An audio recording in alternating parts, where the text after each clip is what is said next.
This podcast is certified fresh. Freshmediaworks.com. Welcome to the Montgomery ISD Athletics Show, where each week we share conversations about everything that makes MISD athletics so great. Montgomery ISD, in partnership with families and community, will graduate all students with the knowledge, skills, and leadership necessary to thrive as productive and responsible citizens. Athletics play a vital role in student success, promoting physical and mental well-being while developing essential life skills like teamwork, leadership, and resilience that benefit students far beyond high school. The Montgomery ISD Coaches Show is fueled by EAG Automotive, East Texas's MVP since 1977. With 8 locations and a winning lineup of new and pre-owned rides, they bring the heat with hometown hustle and high-performance service. EAG Automotive, where East Texas drives to win. With 60,000 fiber route miles across 20 states, we deliver reliable solutions. We prioritize customer service to build better relationships and a better Texas. Consolidated Communications. Let's build a better network.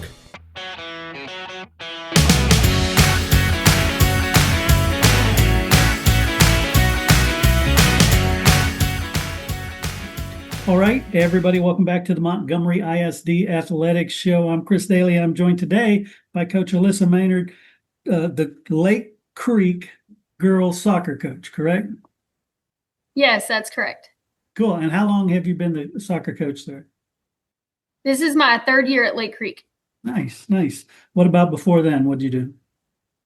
Before then, I was at Willis, and then before that in Temple, and then before Temple, I was in a completely different state. So, wow, I've been in Texas. You don't about look 8 old years. enough to have that many jobs. Oh yeah. Yeah. Thank you. I take that as a compliment. Right. So tell me about, you're halfway through the district play right now, halfway plus one, right? And Yes. That's right. Tell me about the first half, how you think things went. We have had a lot of growth this year. We're grateful to return 4 incredible juniors and an incredible senior goalkeeper. But other than that, we've got a lot of young talent. We've got a lot of freshmen. Our back line is completely new, other than one player who's a sophomore. The rest are freshmen. So it's been a lot of learning, kind of figuring out the pieces, if you will, of who plays well together and where they're a best fit for the team. So it was a little bit of, I don't want to say a rough start. It was still a great start, but now we're kind of finally getting to where the girls are gelling really, really well together. And a lot of good things are happening. Yeah. And we're currently sitting. Go ahead. We're currently sitting in 2nd place. Our whole season record is 8-5-1. For district play, we've only lost 1 time against Consol in a pretty solid battle where we lost 1-2. Wow. Yeah, and that's what I was going to ask. Is looking at the schedule, it looks like your record got much better when you got to district play. Was that because of the type of scheduling you had pre-district?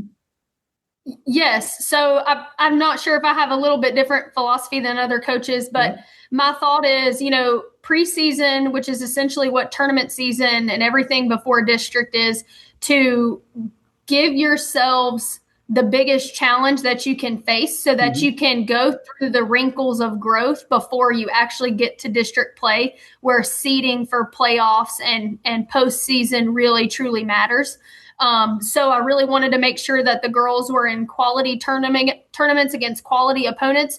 So that way, by the time we do get to district play, it's like, okay, we've seen some really hard things. We've fixed a lot of things. But really the biggest thing is so that we're learning about ourselves and how to grow and to get better by the time that we face some of those district opponents. Yeah, I always love having that conversation with coaches, and it doesn't matter the sport, because like you said, some want to get the girls some wins so they feel good about themselves. Others like, no, we need to be facing the toughest competition we can so that when it does count, we perform better. How do you balance that? Because you also don't want them to think at the end of, pre-district that, oh, we're no good. Everybody's beating us. Well, the thing is, so we went 2-4-1 in our tournaments, and then in a game that we had scheduled the Friday before district play started. So, I mean, yes, we went into district play with 2 wins and a tie and 4 losses, but the 4 losses were losses that really exposed a lot of things for us, and 2 of which we walked away like, man, we really should have won that game. There's a lot of opportunities we created. We just didn't finish. And then, like I said, we also have a very young back line. And even we have a young defensive center mid who's also a freshman. So pretty much the whole back half of our team is super young, never started on varsity before, and gaining just that experience against some of those opponents in tournament play. Honestly, the girls are just incredible. They look at everything as a learning opportunity and how to be better. And they are really good at looking at the long-term effects of playing against some of those tougher teams in the beginning. And I'm just so grateful for that buy-in from them. They love it. I think just even if you were to hear the girls, they'd probably tell you the same thing of, I'd rather go into tournaments and play high quality opponents and lose than go to an easier tournament where we mercy rule everybody. And we score a lot of goals, but what did we learn? Yeah. I love that. And it sounds like you got some team leadership of the girls themselves. The phrase I've always loved coaches use is your team is coach led, but it's player fed. And so talk about that, the girls who have stepped up and kind of been that engine to keep everybody motivated.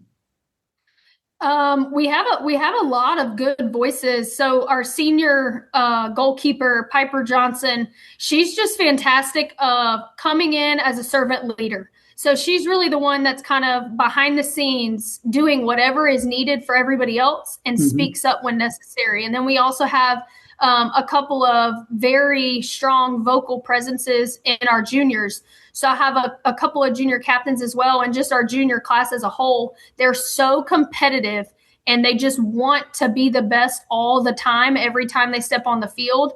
And it's almost the mentality of, it's not good enough. What more can we do? How much better can we get? And they really emphasize that to the younger girls and bring them up and encourage them and what the standard is for this team every time they set foot on the field. I love that. And let's talk about the district, because district seems top heavy. And there's one team that seems to have your number. So to talk about the district. So in district play, we're in a district where there's only 7 teams.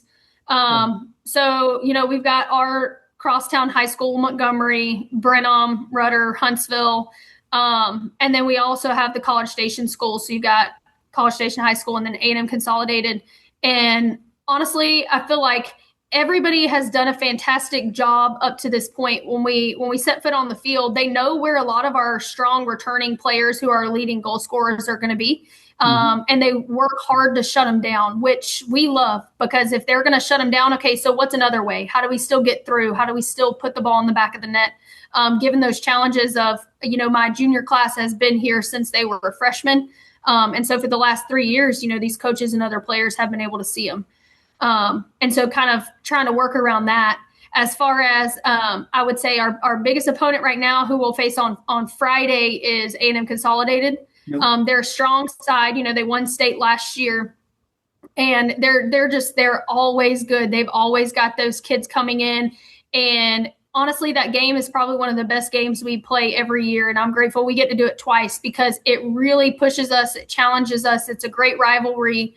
But it's just a lot of good soccer, of just the girls out on the field, every one of them giving it everything they've got, a lot of passion, and it's a lot of fun to be a part of.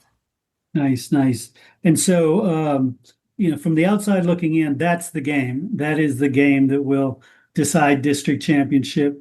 It looks like, pretty solid opportunity to get that number 2 spot, but the number 1 spot, that's the one that there's still a chance, right? Oh yeah. There's definitely a chance. We just have to take care of business, on Friday night. The first time we played them, we lost 1-2, but we had so many more shots than they did that we didn't put the ball in the back of the net. We just didn't finish. And we made just 2 crucial mistakes in the back that ultimately led to their 2 goal scoring opportunities. And so we've come a long way since then. I mean, the girls really are, sometimes as a coach, if they peak too early, you get a little nervous, and we're Yeah. really kind of peaking right at the right point. Everyone's meshing together.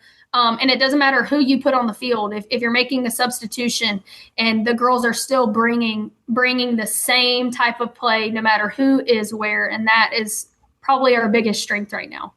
Nice. And how would a tiebreaker work for the district championship? Let's say you beat them 2-1, and now you're tied. What is the tiebreaker? So it goes into your head-to-head. So the very first thing is you're looking at your opponents. Right. Basically, how did you do against everyone else? Goal differential as well. How many goals did you concede? It'll start with us first. So Sure. when we beat them on Friday, what's the final score? Right. So last time it was they scored 2, we scored 1. So even if we win 1-0, you're now tied in that goal differential head-to-head. So that's when it would jump to the teams head-to-head of looking at what were your wins like over the other teams in district. But honestly, I think outside of us too, I do think A&M Consolidated also has a tough match that they after they play us, they've got to turn around and play College Station. And that was a 2-0 win for them last time. That's their crosstown high school, and that's always a great matchup for them. And Montgomery, I don't think should be counted out either. They played them 2-0 last time, and they took them pretty tight last year as well at one point. So I think they've got a tough little road ahead that they still have to come out on top of all 3 games as well. And like I said, we're peaking at the right point. I feel confident in my girls. I know they've got it. We're just getting through it, one game at a time at this point, and focusing first and foremost on who we have next, which is Huntsville. And then once we get past Huntsville, then we're going to start focusing then on Consol. Nice. And then let's talk about the Motown showdown there with Montgomery. You've already beat them twice in district, but how cool would it be if they were the one to knock off Consol? And I would love it for them. Like the one thing that, and I've said it before, is the awesome thing about Montgomery is they have a lot of heart. Yeah. And they go at it with any team. They will fight a team. And so that's the one thing that I really like is they do have so much heart. And I think they're capable of doing it. They just got to step up to the plate, take care of business. And I mean, I would love to see it for them. I know that would be that's an incredible feat in and of itself. Last year, them winning state, Consol is just a great side. But I think just competing and putting up good soccer is also just as awesome for them. Yeah. So finally, Coach, let's talk about some of the players who, like I said, midway through district schedule, who are the standouts, who has really stepped up and performed well? So I will say we're fortunate. We've got some great leading goal scorers, but honestly, our stats are well across the board. We've got 12 kids out of a roster of 19 who have either scored or gotten an assist. At least once this year, which is awesome just to have that across the board. Right. We do have Hallie Montgomery. She's one of our juniors. She's actually committed to Colorado College to continue playing after high school, and she is killing it this year. She's returning into the midfield. Last year, she played more of a defensive role, and even the year before, and this year, she stepped up more as an attacking center mid, and she is just on fire. She scored 15 goals in the last 7 district games.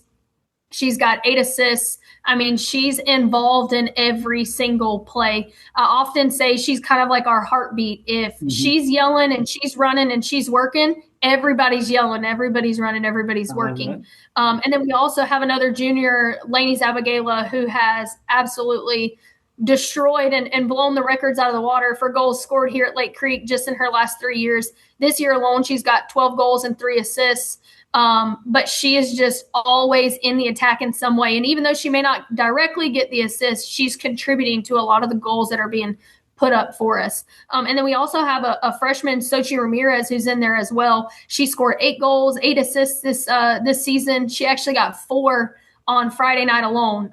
She is really grown a lot this season, especially in district play, but she is really becoming a strong contributing member for us as well. Nice. And in basketball, they call the hustler, the person who just works hard, a gym rat, whether or not it scores or does assists or does anything. What is the equivalent in soccer, and who is that person who maybe doesn't get noticed on the stat sheet, but is out there? Man, we have a couple of those. I don't know if I could nail it down. I will say some of the ones that often I feel are putting in the work and maybe not ending up on the stat sheet would actually be Harper Montgomery. She's a junior. She plays left forward for us. She is always working, running. The ball we could be winning in a high scoring game and the ball's about to roll over the sideline and she's busting it to get over there and keep it in play, help us keep possession. She's not scoring as many goals as some of the other players. She may not even have as many assists as the other players, but she is always working to keep us in the game, to help us keep possession and to get goal scoring opportunities. We also have a freshman, Kate Rubin, who plays defensive center mid for us. She is everywhere all the time. She isn't scoring goals and she is not really assisting much either. But as far as defending, she is a huge anchor for us. She shuts players down, especially in that A&M consolidated game. They really could not get much of an attack going. She was involved in every play. It didn't even matter whether it was just in the run of play, if it was a punt, a goal kick, any type of restart. She's right there in the mix of everything, just running everywhere all the time. I love that. And I love that kind of athlete, the one that you can just always count on to work. Oh, yes. We're grateful. Excellent. And Coach Maynard, gosh, I want to thank you so much for sitting down with me, and best of luck on the second half of district and then on to the playoffs. Thank you. Thanks very much. Thank you.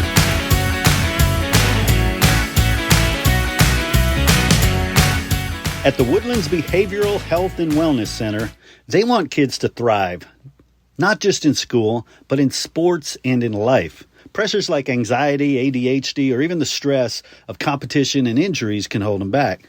That's why their team offers specialized care, including sports psychology, to help kids manage performance pressure, bounce back from setbacks, and build confidence on and off the field. They provide complimentary consultations, so call today. Call 281-528-4226 or visit addwoodlands.com, because every student deserves the chance to thrive.